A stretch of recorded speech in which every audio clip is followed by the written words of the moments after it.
Маж преправен во полицаец уби 16 луѓе во тивкиот канадски град Портапик. Дивењето низ Нова Шкотска траело 12 часа. Тој низ улиците лудувал со полициски автомобил уште од саботата. Полицијата соопшти дека убиствата се извршени на различни места низ провинцијата Нова Шкотска. Неколку тела се пронајдени во, други надвор од куќите, во размер од околу 60 километри.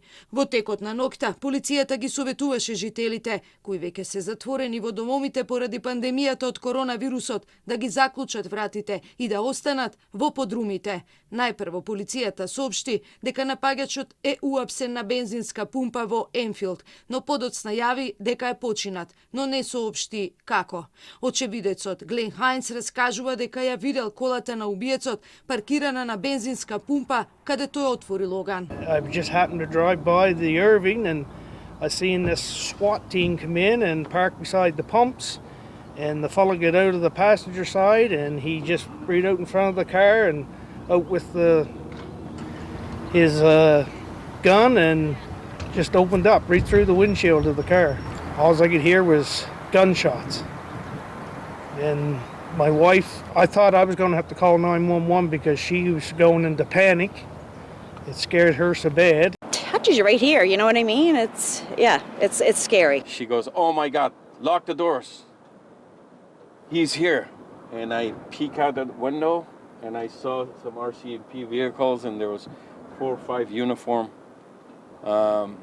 with guns. Меѓу жртвите и полицајката Хајди Стефансон, која имаше 23 годишен стаж во канадската кралска полиција. Зад себе остави 2 малолетни деца.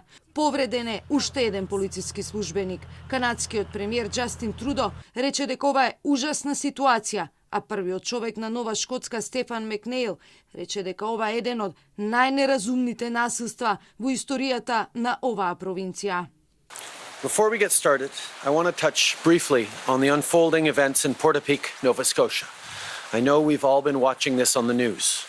My hearts go out to everyone affected in what is a terrible situation. I want to thank the police for their hard work and people for cooperating with authorities.